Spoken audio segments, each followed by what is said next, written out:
ہم یہ سوال جب متحدہ مجلس عمل تھی تو اپنے اساتذہ سے کرتے تھے کہ اس میں تو شیعوں کے ساتھ بھی اتحاد ہوا ہے، تو آپ شیعوں کے ساتھ اتحاد کیوں کریں، تو کافر ہیں۔ تو ہمیں ہمارے اساتذہ جواب دیتے تھے کہ بھائی شکار کے لیے کتے کو رکھنا جائز ہے۔ الحمدللہ رب العالمین والصلاة والسلام علی سید الانبیاء والمرسلین وآلہ الطیبین الطاہرین ومن والاه۔ بسم اللہ الرحمن الرحیم۔ السلام علیکم ورحمۃ اللہ وبرکاتہ۔ پاکستان میں امن کیسے ہوگا، کیوں ضروری ہے، کیا اسباب ہے، امن کی طرف ہم کس طرح سے آگے بڑھ سکتے ہیں، آج میں اس پہ گفتگو کرنا چاہتا ہوں۔ دنیا بھر کے ہر معاشرے کے لیے امن انتہائی ضروری ہے۔ جس معاشرے میں بھی سیاسی استحکام ہو اور معاشی طور پر وہاں اطمینان ہو، معاشی خوشحالی ہو، تو وہ معاشرے ترقی کرتے ہیں، وہ سوسائٹیاں آگے جاتی ہیں۔ تو ابھی اگر پاکستان کے اندر امن ہوگا تو پاکستان کا ہر فرد خوشحال بھی ہوگا اور یہاں پر ہمارا معاشرہ آگے بڑھے گا۔ اب یہ امن کیسے ہو سکتا ہے؟ یہاں پہ دیکھیں، پاکستان کو جو جد و جہد آزادی کی تاریخ کا مطالعہ جن لوگوں نے کیا ہے وہ یہ بات اچھی طرح جانتے ہیں کہ اس معاشرے کی ہر اکائی نے اس کی آزادی کے اندر حصہ لیا ہے۔ یعنی ہمارے پاکستان میں جتنی بھی قومیتیں اس وقت موجود ہیں یا مذہبی طور پر جو فرقے موجود ہیں، یہ سب جدوجہد آزادی کے دور میں موجود تھے، اور ان کے جو اکابرین ہیں یا بڑے ہیں انہوں نے اس کی آزادی میں حصہ لیا اور قربانیاں دی ہیں۔ تو پاکستان کسی ایک فرقے کا یا ایک قوم کا کی جاگیر نہیں ہے، یہ سب کا ملک ہے۔ جو بھی یہاں پر رہتے ہیں اور جو اس کے آئین کا احترام کرتے ہیں، ان سب کی یہاں پر ایک تاریخ اور قربانیاں موجود ہیں۔ شیعہ بھی تھے، دیوبندی، بریلوی، اہل حدیث، اسماعیلی، اور حتیٰ کہ اقلیتوں کا بھی اس کے اندر کردار رہا ہے۔ تو لہٰذا جو بھی اس وقت پاکستان میں ہیں، جو اکائیاں ہیں جن کا کردار ہے، تو یہ سب کا وطن ہے، سب کا پاکستان ہے۔ اس لیے ہر ایک پر ذمہ داری عائد ہوتی ہے کہ وہ اس کی بہتری کا سوچے۔ دوسری بات یہ ہے کہ یہ جو آزادی ہے یہ اللہ سبحانہ و تعالیٰ کی بہت بڑی نعمت ہے۔ اللہ سبحانہ و تعالیٰ نے حضرت موسیٰ علیہ السلام کو فرعون کے پاس بھیجا کہ آپ جائیے اور فرعون سے کہیے کہ میری قوم کو جو تو نے غلام بنا کے رکھا ہوا ہے آزاد کر دے، یہ میرا مطالبہ ہے۔ یہ مطالبہ کیا کہ میری قوم کو جو تو نے جو ذلیل و خوار کر کے رکھا ہوا ہے، غلام بنا کے رکھا ہوا ہے، اسے آزاد کر دے۔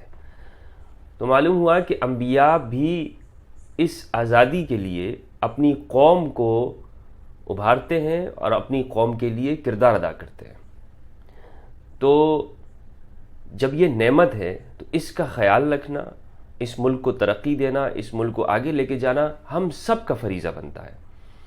اب ہوتا یہ ہے کہ جو اس ملک کے دشمن ہیں، جو اس ملک کو ترقی کی طرف نہیں دیکھنا چاہتے، یہاں پر سیاسی عدم استحکام پیدا کرتے ہیں، معاشی طور پر ناہمواری پیدا کرتے ہیں، اور فکری طور پر مختلف فرقوں کو اور مذاہب کے خلاف کشیدگی پیدا کر کے آپس میں لڑاتے ہیں۔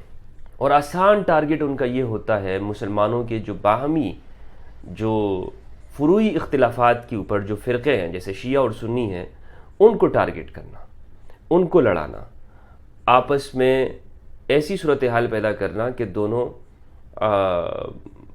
مارا ماری کی طرف آ جائیں اور ایک دوسرے کے خلاف فتووں کے اوپر آ جائیں۔ اور اس کا ہم ماضی قریب کے اندر ہی مشاہدہ کر چکے ہیں۔ یعنی آپ دیکھ لیں کہ عراق اور شام کے اندر جو کچھ ہوا ہے، جو تکفیری عناصر نے وہاں پر بیرونی قوتوں کا اعلی کار بن کر جس طرح سے عراق اور شام کے اندر مسلمانوں کی تکفیر کی اور پھر ان کا قتل و غارت گری کی اور خواتین کو غلام بنایا، پھر انہیں منڈیوں میں بیچا، جس طرح سے انسانی جان کی بے حرمتی کی گئی، یہ سب ہماری آنکھوں کے سامنے ہے۔ ان سب کے پیچھے دیگر اغراض و مقاصد تھے۔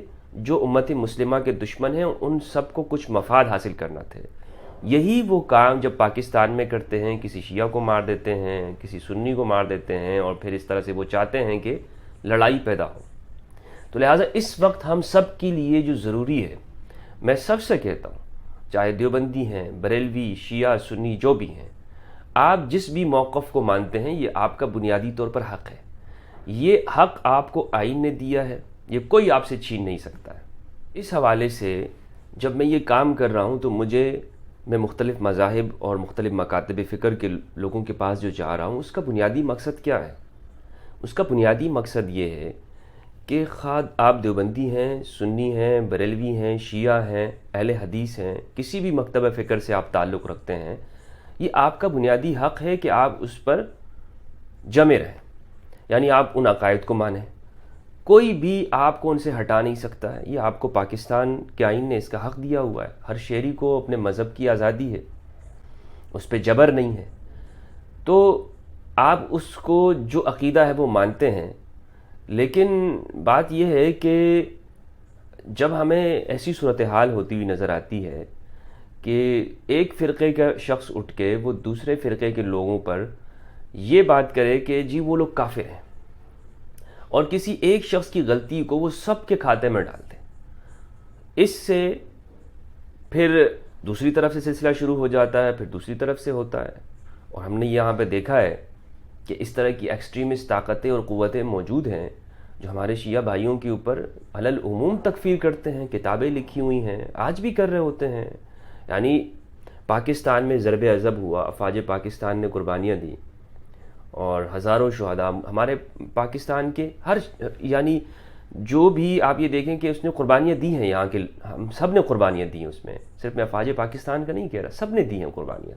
لہٰذا میں ہر ایک فرقے کے لوگوں سے یہ کہتا ہوں، خواہ آپ دیوبندی ہیں، بریلوی ہیں، اہل حدیث ہیں، شیعہ ہیں، کوئی بھی آپ کا مسلک ہے، ہر ایک کا یہ فرض بنتا ہے کہ ہم یہاں کے امن کے لیے کوششیں کریں، اور اس بارے میں ہم جدوجہد کریں کہ یہاں کی فضا پرامن رہے، وہ خراب نہ ہو۔ لہٰذا اگر کوئی شخص میری ذمہ داری ہے کہ اگر میرے مکتب کا شخص اٹھ کر دوسرے کو کافر کہے گا، تکفیر کرے گا، اس کو گمراہ کہے گا اور ان کے مارنے کا فتویٰ دے گا، تو میں اس کے خلاف سامنے آؤں۔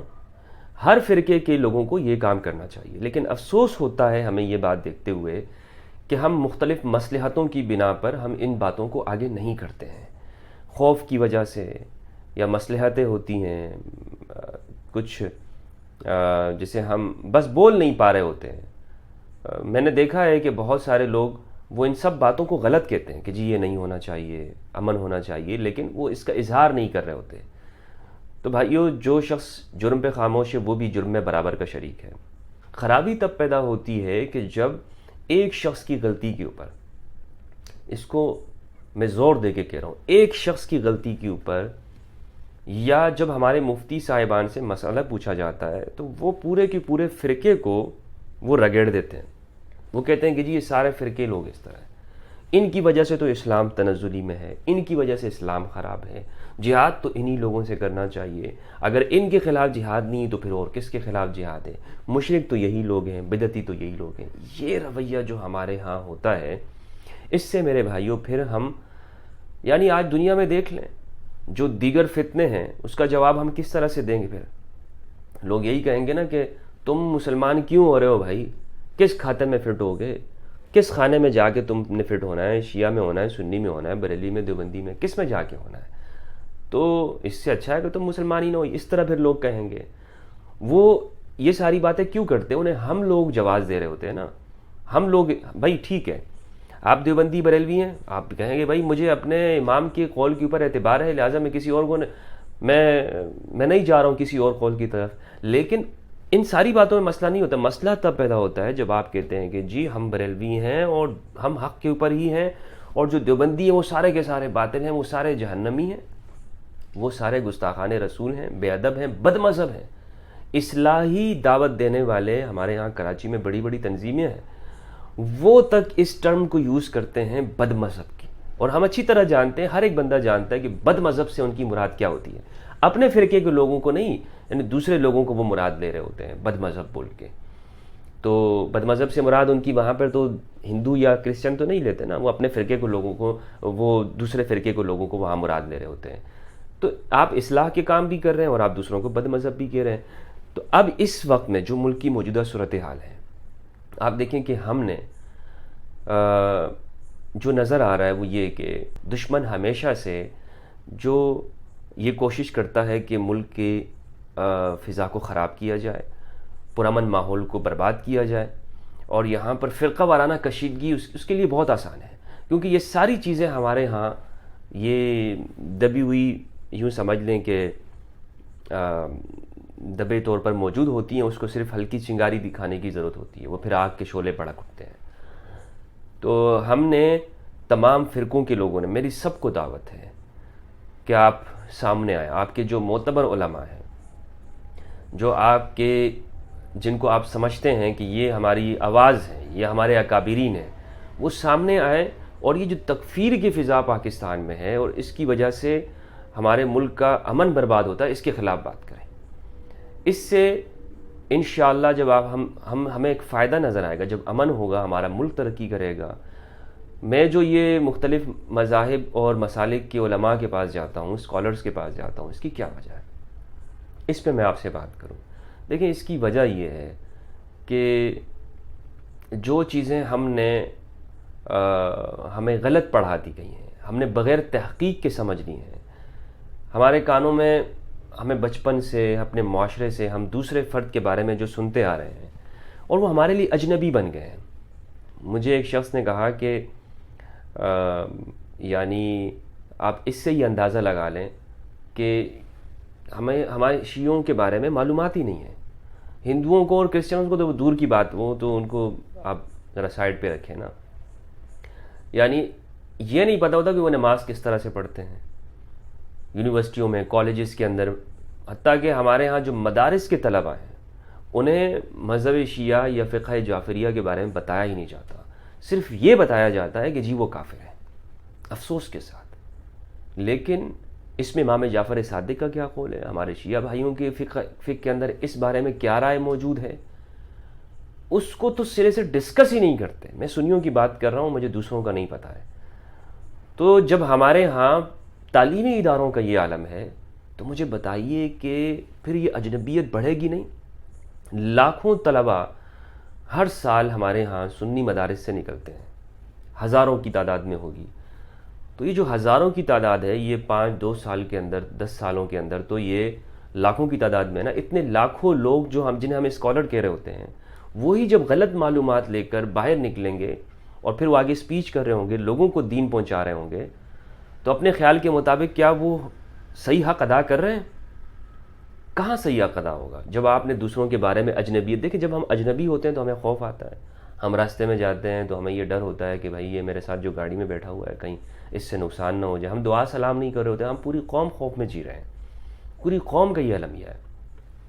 تو دوسرے فرقوں کے بارے میں کتنے زیادہ خوف ہوگا، کتنا زیادہ ہمیں پڑھایا گیا ہے، کتنا زیادہ بتایا گیا ہے کہ یہ قوم، یہ فرقہ، یہ قبیلہ، یہ لوگ اس طرح سے ہیں، اس طرح سے کرتے ہیں، صحابہ کے بارے میں یہ کہتے ہیں، یہ تو اسلام کے اندر یہودیوں کی ایجاد ہے۔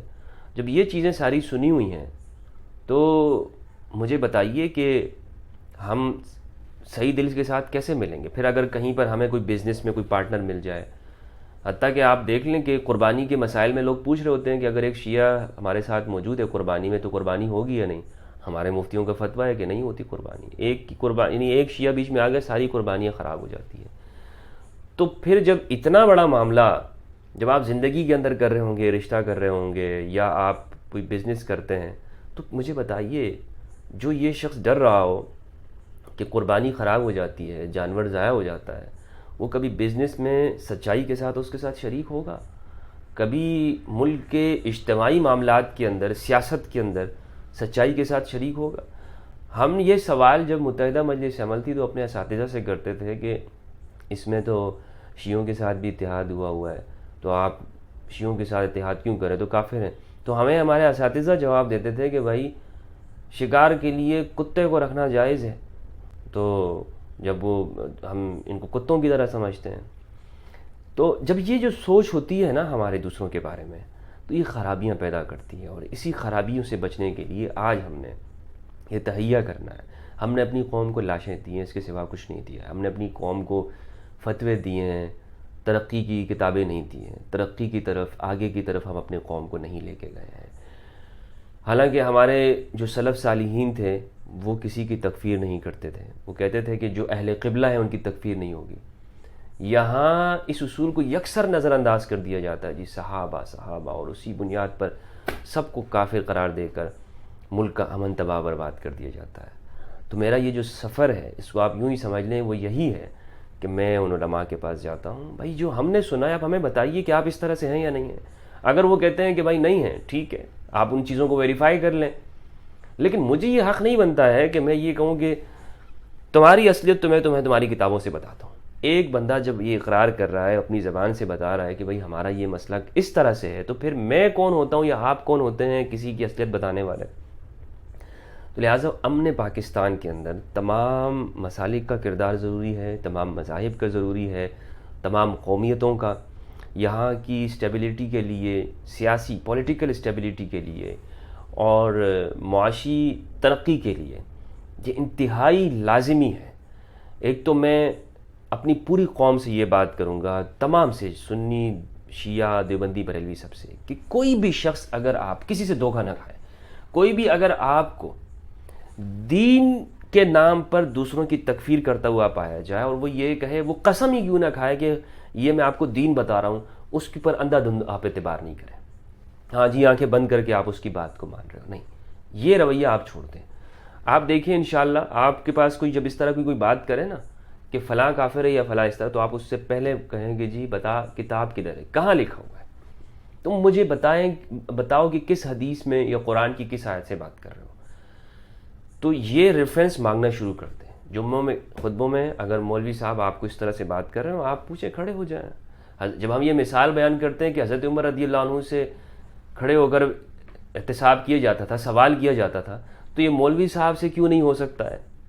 مولوی صاحب پھر اس سے سوال کرنا کیسے منع ہوگا جمعہ کا جب وہ بیان کر رہے ہوں؟ اور یہ یاد رکھیے گا، یہ جو انہوں نے آپ کو حدیث بتائی ہے نا کہ خطبے کے دوران میں بات نہیں کرنی چاہیے، سوال نہیں، تو یہ خطبے سے مراد وہ عربی والا، یہ جو شروع میں جو یہ اردو میں تقریر کر رہے ہوتے ہیں آپ کے سامنے، یہ خطبہ نہیں ہے، یہ تقریر ہے. اور اس میں آپ کھڑے ہو کر سوال کریں، ان سے پوچھیں، ان سے. ہاں اگر یا وہ آپ کو، یا جب وہ خاموش ہو جائیں، اگر آپ یہ سمجھتے ہیں کہ ادب کے خلاف ہے اور فتنہ فساد ہونے کا اندیشہ ہے، تو پھر آپ یہ کریں کہ بعد میں ان سے سوال ضرور کریں. اگر وہ تکفیر کی بات کریں، اگر وہ تکفیر کی بات نہیں کریں تو پھر آپ چپ چاپ سن لیجئے جو وہ نصیحت کرے. لیکن اگر کوئی بندہ آپ کو کہتے، کیونکہ یہ فساد ہے، آپ کو کوئی کہہ رہا ہو جی وہ بندہ کافر ہے، اس کو مارنا جائز ہے، تو آپ کھڑے ہو کے پوچھیں اس سے کس طرح سے آپ یہ بات کر رہے ہیں. تو یہ ہمت اور جرأت اپنے اندر پیدا کریں، اور اس کا فائدہ آپ دیکھیں کہ انشاءاللہ آپ کے اندر جو غلامی کے بت ہیں نا، اس کو پاش کر دیں، یا آپ کے اندر سے پاش ہونے چاہیے، ختم ہونے چاہیے.